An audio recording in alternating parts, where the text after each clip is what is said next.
Hey everybody, this is Jim the Tabletop Engineer and welcome to a new Paint a Mini episode. Today I'm going to be painting a sci-fi miniature from Diehard Miniatures. It's this woman holding a pistol. Sorry, it's probably not going to focus too well. There it goes.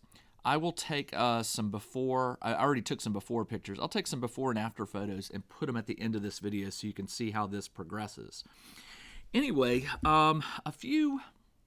a few episodes back, or a few Paint a Mini episodes back, I went over my thoughts on creating zines, self-publishing, that kind of thing. And in that video, I kind of gave you an overview of sort of the business side of doing it, the printing, the shipping, that kind of stuff, things to think about. In this episode, I'm actually going to talk to you about the writing process or the creative process.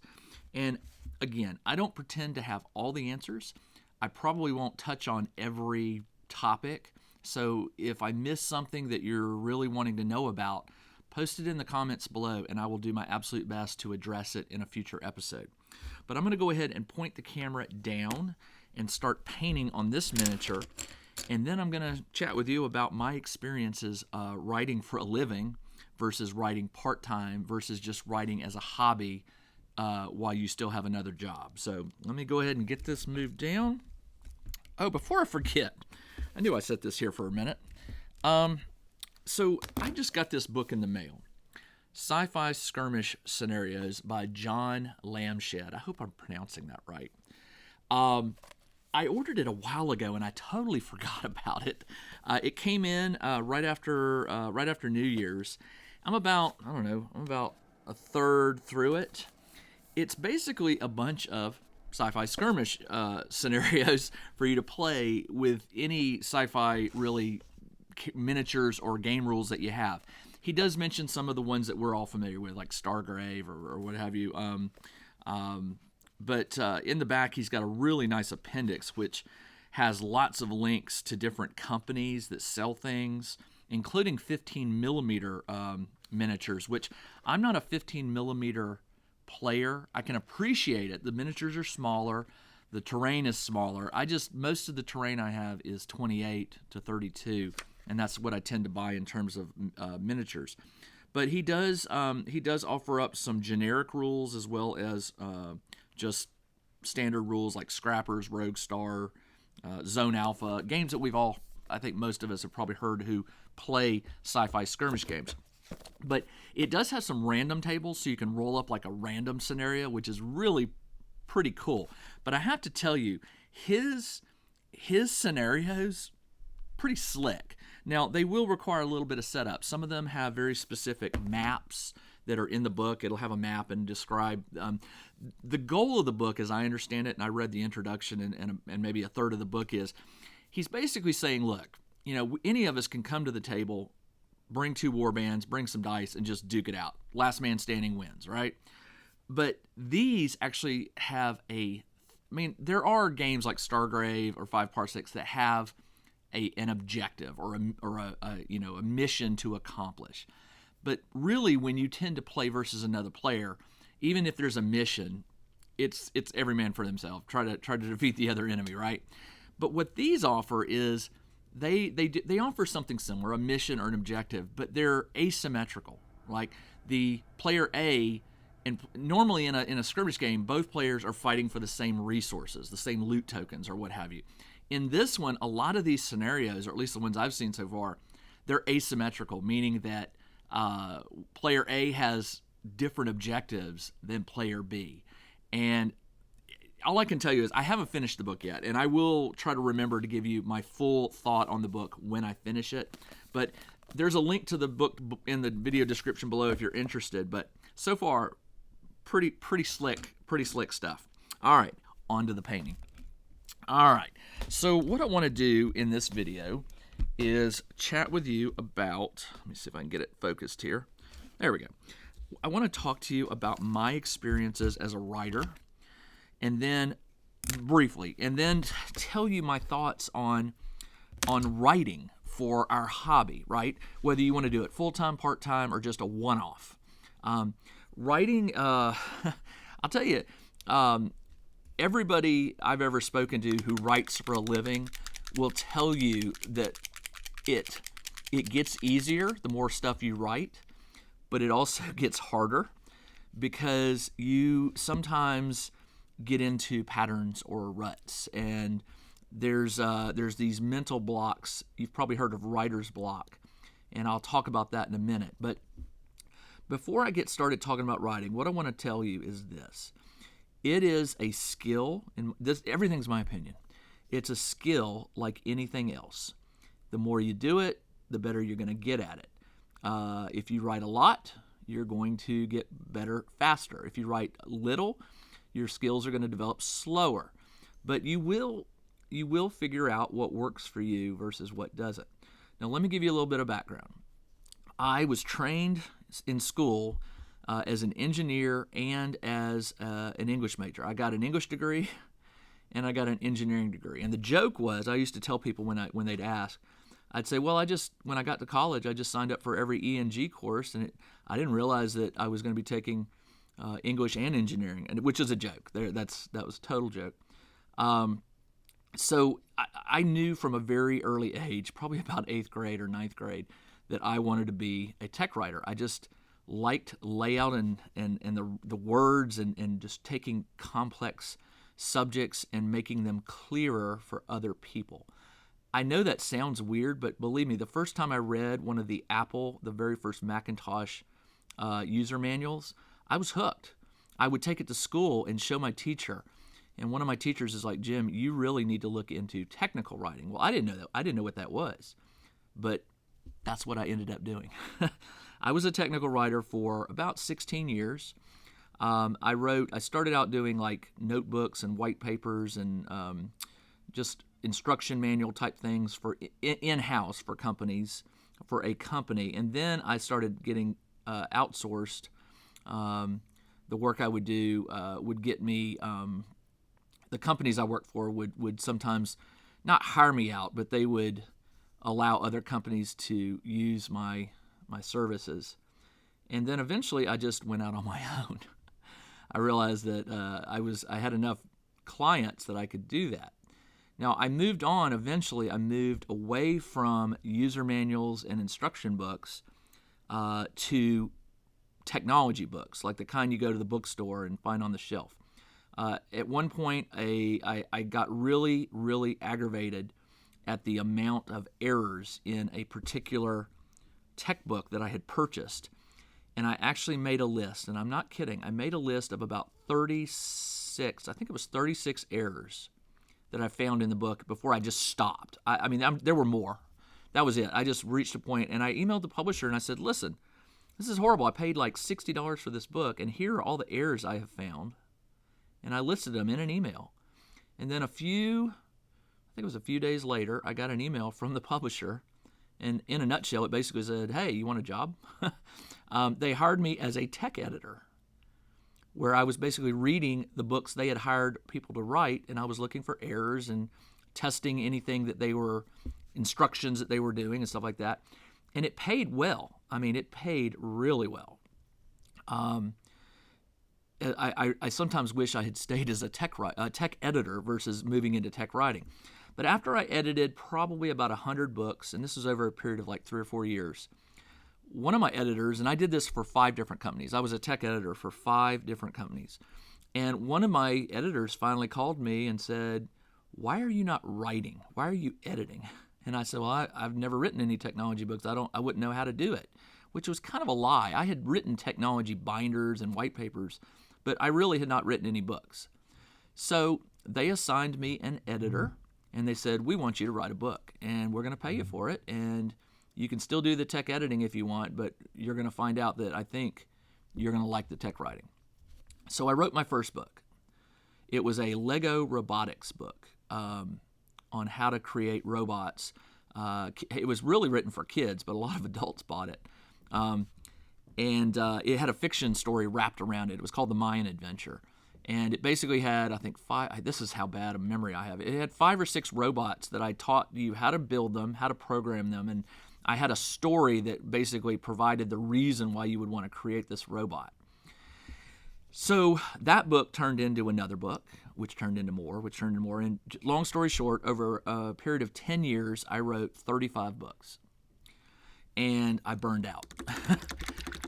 I just didn't want to do it anymore. I didn't burn out. I could have kept doing it for another 10 years. I just didn't want to.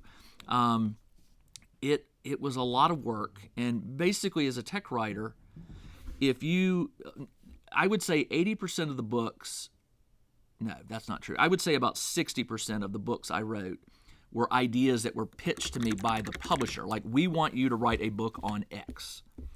The other 40% were books that I would pitch to the editors or the publishers and get them, and I would say, I want to write this book, and they'd say, go for it. And so I tell you that because the books that they would pitch paid more, right? They wanted it more, so they would pay more. But it also required me to learn a skill. If it was a book on a piece of software, I would have to actually learn the software in and out. If it was a piece of hardware, like a 3D printer or a CNC machine, which I was familiar with, I would have to learn that technology. And so that's how I got into laser cutting and 3D printing years before it sort of became, the cost dropped on these items. At the time, it was just hard to get into them. But my publishers would often pay for me to buy these things. Like the first 3D printer I bought, I didn't buy it. My publisher bought it because they wanted me to write a book on it. So they paid for the printer. They paid for the book. I got to keep the printer. Yay. That's how I got started with my laser cutters. They wanted a book on laser cutting. This was pre-COVID. No, it was well before COVID. But at the last minute, somebody up high decided that the lasers were just too expensive, which they were, and they still are. So they scrapped the book, but they said, you can keep the laser cutter, just in case we ever decide we want to write a book on it, which they never did. It was the Glowforge, by the way. So where was I? So yeah, I have written a lot of books, and I burned out. I just got to where I didn't want to write books anymore. And so my wife was like, well, what would you want to do if you weren't writing technology books? I had just returned to Dungeons & Dragons after a long time away. 5 had just come out, and I was at Gen Con one day, and I was just talking with Goodman Games. The owner, his name is Joseph, and I just happened to be chatting away with him, and I just happened to say, hey, by the way, I've written like 35 books. I'm pretty sure I can write for a living. I sure would love a chance to write for you, like something game related, if you ever need new writers. And it was just good timing because he happened to he goes, you know what? He says, we are looking at creating a new 5th edition line of adventures, which is going to be called 5th edition Fantasy. And we are looking for some writers. And if you're interested, I'll put you in touch with somebody and we'll get you going. So ultimately they hit me with, send us an email with, I think they asked me for 12 pitches for a short adventure book. They were going to have this book of like 32 pages, and it was going to have these 2 to 3 page mini adventures. And they had like me and probably 4 or 5 other guys that were all pitching ideas. They said, pitch us 12, and we'll pick some of them, and we'll get you to write them. And if we like it, we'll see what we can do about bigger adventures. So I pitched them 12 ideas. Well, guess what? They picked like 7 or 8 of them. And so I was like, okay.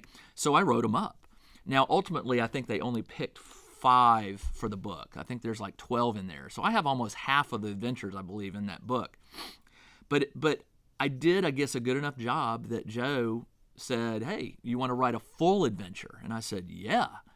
So I wrote a full adventure, and it was called The Fallen Temple, I think, or something along those lines. No, it wasn't The Fallen Temple. It was, it's on the shelf over there, but I'm not going to go get it real quick. It was like the 3rd or 4th, maybe the 5th book in that 5th edition fantasy series.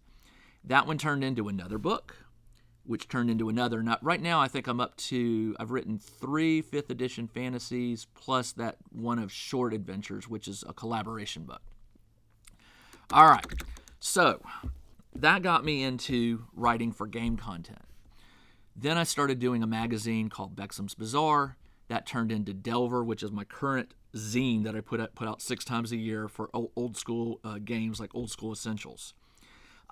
Old School Essentials fell into my lap through Professor Dungeon Master, and the way that happened was he mentioned it briefly in a video. I went and downloaded the free rules. The free rules turned into me buying the Advanced and the Player's Book, the 2-set series, and that got me into playing Old School Essentials. I was hooked. This was the old school Dungeons and Dragons that I remember playing as a kid, and it was back, and I wasn't gonna go back to 5e. So, I was running a game, and there were all these, and I run very random, sort of off the cuff games. Now I will plan a game, but I do rely on randomness for my game, like wandering monsters and stuff. And during the adventure, my players, being very good players, were asking me lots of questions. You know, what does the room smell like? What kind of sounds am I hearing? And none of that was in the tomes. It was that was part of the GM. You had to come up with that stuff, the answers to those questions for your players. And so I was sitting there telling them, oh, well, you smell this. Oh, you hear this. And after I was done, I realized that, it would be nice if some random tables existed for this. And again, it was just good timing. I heard about Zine Quest 1. I was too late to participate in it. So I just sort of held my time, and then when Zine Quest 2 rolled around the next year, I came up with this idea. I wanted to do a magazine, a zine, that provided random charts and tables. And I came up with Delver for the name, and Delver 1 took off and has done very well, and that has turned into Delver 2, 3, 4, 5, 6, and I'm working on Delver 7 right now. So, again, I told you this was going to be a short story, and it did not turn out to be that, but let me just jump to the chase. So, Zine Quest is starting in February, which is next month, depending on when you're watching this video. It's in February 2023, Zine Quest 5. And I suspect that there are some people out there who have been following not just my zine, but other zines, and are thinking, I would like to try that. And my advice to you is absolutely go for it. And that's why I wrote. That's why in my earlier video I talked about some of the business aspects of running a Kickstarter, or doing the shipping, or doing the printing and the fulfillment and stuff like that. So it's totally doable, but it can be a little overwhelming for the first Kickstarter you run. Now, this was not the first Kickstarter I had run. I had done a small adventure called the Lair of the Battle Mage, and that one helped me sort of understand how Kickstarter worked, and some of the other details that I would need to know to run a Kickstarter. But Zine Quest 2 was the first time I had run. Was it Zine Quest 2 or 3? I can't recall. I think it was Zine Quest 2 was the first time that I had done Delver, or was it Delver 3? I can't recall. Delver 1, Delver 2. They all blur. And so now that I've done quite a few of them, I got to figure that there are people out there who want to do this, but just aren't quite sure how to start or where to start. And so now let's get to the meat of it, all right? You want to write a zine. Okay. So where do you start? Well, obviously you need an idea, right? Do you want to write an adventure? If so, those are probably, and I'm speaking from a game point of view because you're watching this, you probably are a gamer, right? Either a war game or RPGs or what have you. So everything I do from this point forward is assuming that your zine is going to be sort of game related. Now, the clincher for this is you have to make sure that you can legally write for it, okay? You can't just go write a Dungeons & Dragons adventure and put, for D&D on the cover. You have to adhere to rules, and these are called licensing, right? And I mentioned this in the last video. Old School Essentials, which is my go-to game, it does have a license which allows you to put a logo on the cover that says for use with Old School Essentials. But if you're just writing a generic adventure that's going to be for any RPG, you don't care so much about which game the GM is running, so you're going to make it very, very generic, right? Maybe maps, room descriptions, nothing really super mechanically detailed about the combat or anything like that, then yeah, that's pretty straightforward. But let's say you want to write a book of random charts and tables like what I do, then that's fine too. There's plenty of room out there for charts and tables. But you're going to have to come up with the idea, right? You're going to have something to aim for, because if you're just like, well, I don't know, I'm just going to start writing and it'll come to me, that's called seat of your pants writing. And there are a lot of fiction writers that write like that. I am not one of those.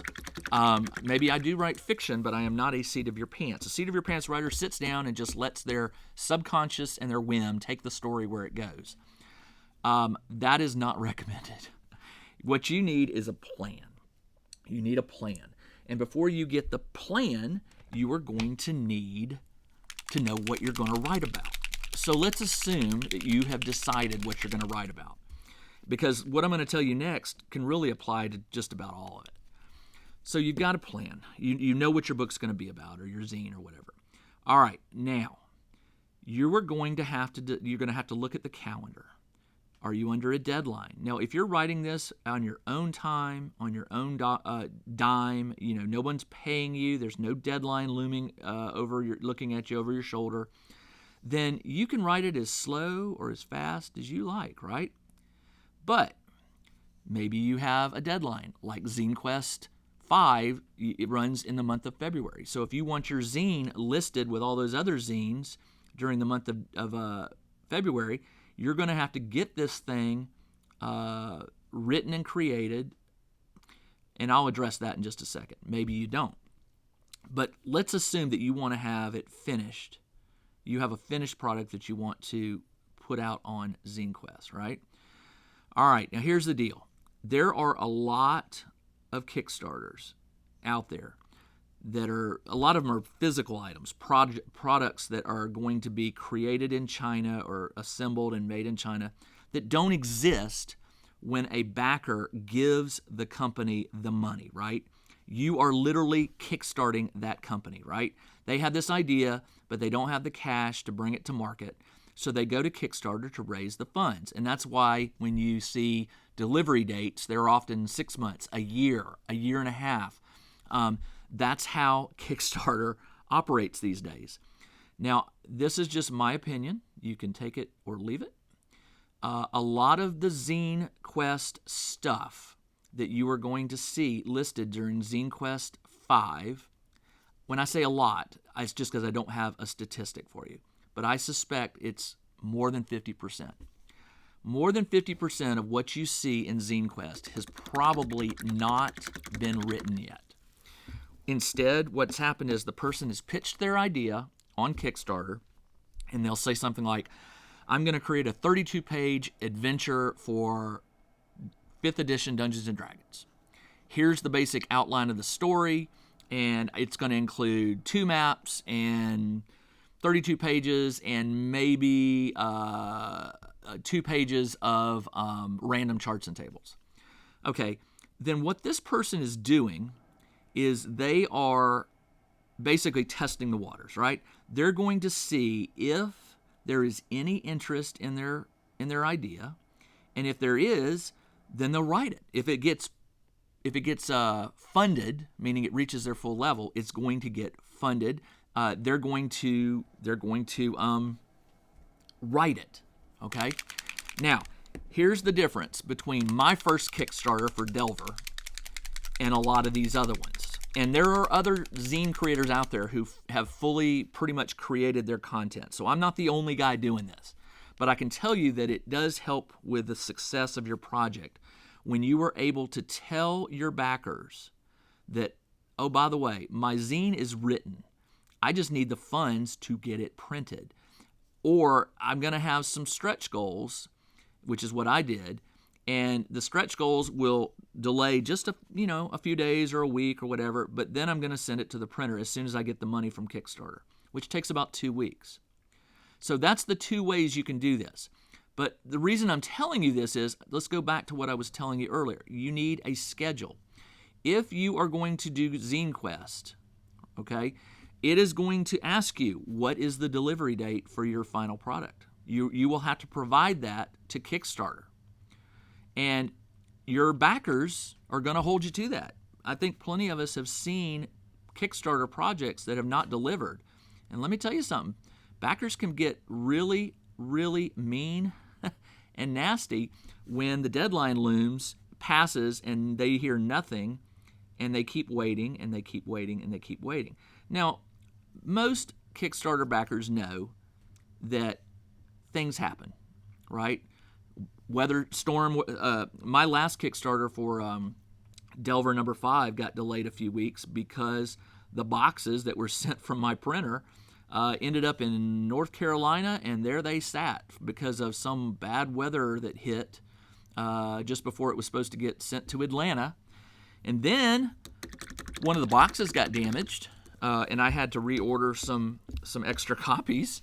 It was the post office's fault, but that's on me, not them, and not the printer, right? So you're going to have a deadline, and we're assuming that Zine Quest is your deadline. So if your deadline is February 28th, meaning that's when Zine Quest ends, right? No more funding. So you've funded before February 28th. You are going to have to provide your backers with a reward. Now, if you're just doing a PDF, that's easy. But if it's a physical reward, you have to figure in print time, ship time, all that good stuff. So you're going to have a schedule. Whatever your schedule is, whether you're doing this for Zine Quest, or maybe a publisher has said, hey, I'd like you to write me an adventure. If you have a deadline, you're going to have to put that deadline on a calendar, and then you're going to have to work backward. And here we go. We're getting into the nuts and bolts now. All right. So you have an item or something that you're going to write. You've decided what it is. You know how many pages it's going to be. You either have been paid for it, or you're going to get paid for it by a publisher, or Kickstarter is going to deliver you funds, right? Well, now you have to put words on paper, so to speak, or screen. And this is where it can get really tough for a new writer. So I'm going to tell you how I do it. Let's assume that I'm going to write a 32-page zine, 32 pages. But let's round it down to 30. Just humor me here. Let's round it down to 30. Now, if I have a month, if I have 30 days to write that zine, then I know I have to do, on average, 1 page per day. Following my math? It's pretty easy math. 1 page per day needs to get done if I want to have this 30-page zine finished in 30 days. If I have 15 days, then I've got to write 2 pages per day. All right? If I have 10 days, I've got to write 3 pages per day on average. Now, I cannot tell you how many pages that you're going to be able to write per day. Just can't do it. I don't know what your typing speed is. I don't know what your creativity, your creative flow is. I can tell you for me, I can average 3, maybe 4 pages per day before I get mentally just exhausted. And you've heard of writer's block. Well, this is different than writer's block. Think about exercise. You go to the gym, you full on just do a hard workout, right? When you're done, you're physically tired. Well, a lot of writers will tell you that they have a creative flow that is worth X number of words or X number of pages per day or whatever. And when they reach that limit, they're exhausted. They're mentally drained. They cannot do anymore. Their tank is empty, all right? And this comes from experience. I've talked to many writers about this offline, and some are friends, some are strangers, but they all tend, when I hit them with that question, they all tend to offer me something. Some of them will say, well, I can write 8,000 words a day. 8,000 words a day is a lot. I can do maybe 3,000. Averaging 250 words per page, that would be about 12 pages per day, which I could do that. That's just straight text writing, free flow thought. But if I'm putting thought into it, if I'm referencing a map, if I'm referencing other documents that I'm doing to create this adventure, I'm doing about 3 to 4 pages per day. Now, I could probably do a little more, but I have 2 kids that come home at 3 o'clock. I work from home. I have 2 kids that come home at 3, and they're hungry and they want food, and they, there are distractions. All right, I won't get anything done even if I try. So I know my creative flow is about 3 pages, 4 per day. So when I sit down to start writing a zine or an adventure, and I'm looking at other adventures, and I go, okay, this is about the length of my idea. I know that I can do this in, say, 16 pages, or I can do this in 38 pages. Whatever that may be, I just do the math. I figure out how many days I have to write it, and then I do the division, and I figure out, how many days, how long is it going to take me to write this zine based on the deadline that I've set for myself, or Zine Quest, or a publisher, and how many words am I going to have to crank out, or how many pages am I going to have to crank out. Now, I will tell you right now, writers get paid when you write for a publisher, a lot of times, if it's a small publisher like a magazine or something like that, they pay by the word, right? They'll pay like 6 cents a word or 10 cents a word. When you write books for publishers, they often pay flat rates. They'll pay, back in the day, it may be different now. If you wrote a technology book, you could expect, depending on if you were a new writer or an experienced writer with that publisher, you could make anywhere from, say, $3,000 to $10,000 or $12,000 per book. And this was like a decade ago. So it may have gone up, it may have gone down. And I say it may have gone down because that's another reason I got out of tech writing. A lot of the tech publishers were gobbling each other up, and as they did, they were lowering the rate they were paying per book. And they were doing this even for experienced writers. And I think the death knell for me was when I got offered $3,000 to write a book, which is like entry level, to write a very difficult book, in my opinion. I would have had to learn a lot of stuff, but this was from a publisher that had gobbled up a few others. They had a whole range of writers on their team, and so they felt like they could sort of, lower their per price, and they were, since there were so many writers that they had in their stable, that they could sort of like pit us against each other. Well, that didn't work. A very good friend of mine who was also a tech writer with the company at the time, he quit. He ended up going back and writing software apps.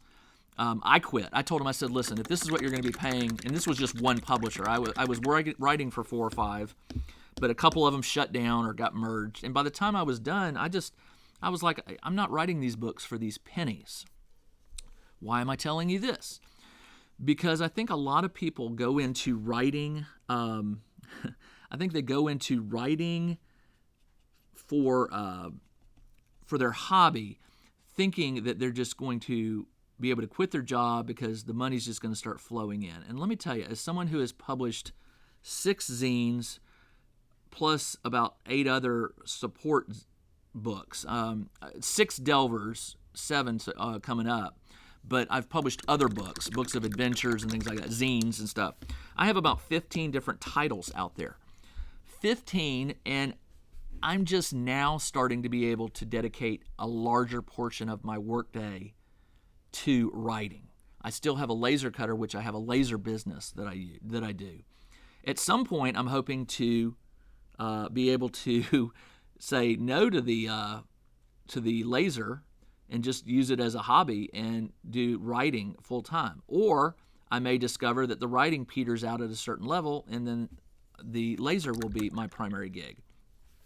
But I'm telling you this because I know that a lot of people, they see all these zines being published, and they're wondering if they could make a living at it. Well, I'm going to tell you right now, the answer with 1 zine or 2 zines or 3 zines is probably going to be no. Now, I mean, you might write something that just goes viral, right?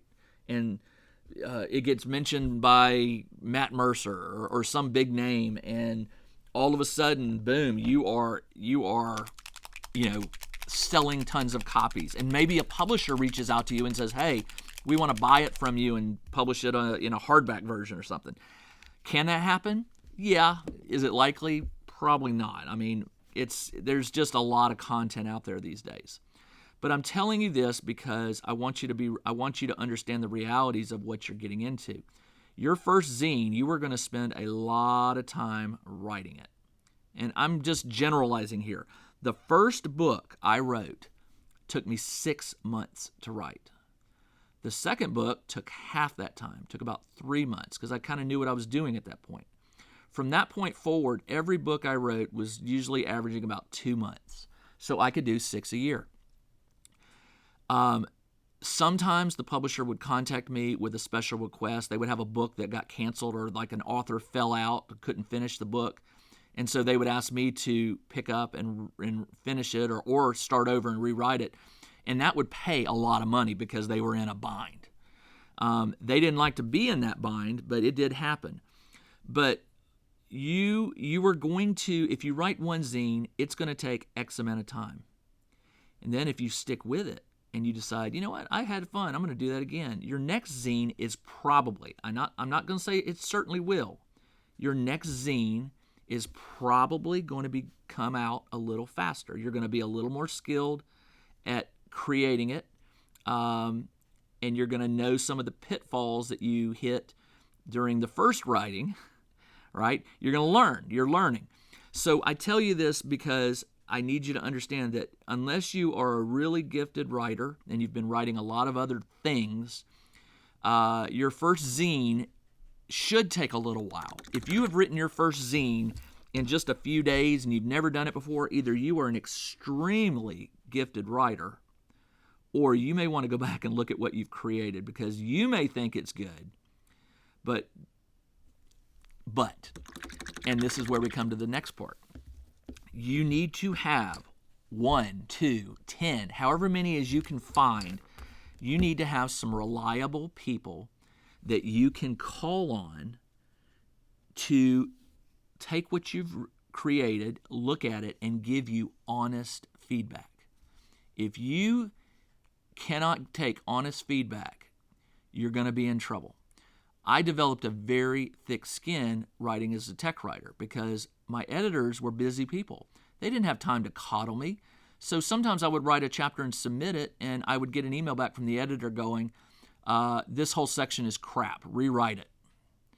Now, if you have thin skin, that would probably bother you. But I got used to it. And sometimes you do write crap. And you write it because it needs to be cleaned up. You submit it, but you know, and I did this. I would submit something that I knew was just raw, just really needing to, and the editor would call me on it, say, man, look, I know you were just trying to get words on page, but you need to clean this section up or clean this chapter up. It happens. So you're going to need to find friends, and not your spouse, okay? My spouse doesn't really read anything of mine. And it's not because I don't want her to. She might read it when it's finished. She doesn't read my gaming stuff. She used to read some of my tech stuff. But your spouse is probably not going to give you the unvarnished truth that you need, okay? I'm just telling you that. Now, maybe you're married to someone who will. And if you are very lucky. There are writers out there whose spouses are the first people that read anything they write. But I'm going to tell you, if your spouse is not a gamer and you're writing gaming content, you want to look elsewhere for someone to give you the truth, the unvarnished truth about what you've created. Because if you're creating bad stuff, your first Kickstarter may succeed. But if it's bad and it doesn't help the players, and if it's not good and it's got a lot of spelling errors and it's got it's not what they need, they're not going to back your second Kickstarter. They'll be like, oh, look, that's that guy that wrote that. So if you plan on writing more than one zine, you're really going to want to make sure your stuff is looked at. If you are just writing one zine, a one-off, you want to be able to say you did it. Here's my question to you. Do you really want to put that out there if it's junk? Even if it's a one-off, do you really want to put that out there with your name on it? Wouldn't you rather give your backers, kind of the best you can do? So I only mention that because if you are thinking about doing Zine Quest, you want to do it. You want to experience it. You want to get something out of your head and onto paper, and you're going to do it once and never again. great, do it. You will feel so cool when you see that item in your hand printed. If you hold a printed copy or you see a PDF of it on a tablet, it's a great feeling. But again, it comes down to, it's your name on it. You want to make sure your backers like it, and you don't want to be delivering them junk. So whether you intend to do this again for Zine Quest 6, or whether it's a one-time thing, do your best. And that means when you're finished, you playtest it if it's an adventure. I have some online friends that I playtest my stuff with because it's easier to schedule nightly playtests than it is during the day or on weekends when my family's present. I used to have a gaming group here in Atlanta, and I did run some playtests for them, but it's hard to coordinate locally. If you can do it online, I normally don't like to play games online, but I will do it for online testing. And then the other thing I do is I provide my charts and tables for my Delver magazine. I provide it to people I know. I'll send them a page and say, hey man, I'm not sure about this. Give me your thoughts. And I'll incorporate their feedback into it. Don't get too large. I have probably 50 gamers out there I could supply my content to. And I really tend to supply it to the ones who play the games I'm writing for, but also either have a writing background, or I know their writing and grammar skills are at a certain level, or I've received feedback from them on whatever, something I cooked or something, and I know that they are able to use words to tell me what they like or what they don't like about something. So before you go and push the publish button and put something out there with your name on it, run it by some folks. Let them give you some opinions on it.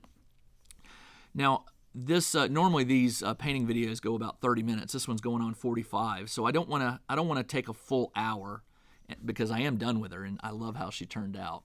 I'll take some close-up photos and show you when it dries. But let me put this back up here. So yeah, I had a little note here of all the things I wanted to chat with you about, and I've hit them all except one. All right. So I've talked to you about sort of like the writing process of get a schedule, figure out how much you have to produce per day. That's the hard part. You wake up on a Monday, you crank out 3 pages, you're like, woo! You wake up Tuesday, you crank out 3 pages, woo!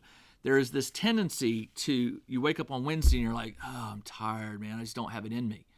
So you'll tell yourself, you know what, I'll just write six pages tomorrow, Thursday, right? Okay, you can do that. If you average over the 30 days, 3 pages, you're gonna hit your mark.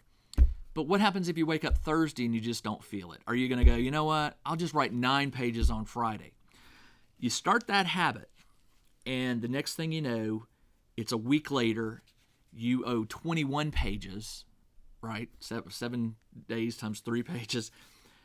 And now all of a sudden you're like, you know what, nah, I'm not going to do this. I'm done. So this great idea that you had and all this energy you had, you're just going to let it go because what you owe sits in front of you like this boulder on your back, right? It's much easier to do these small rocks. You're not going to feel them, but start piling all those pages that you owe or word counts that you know.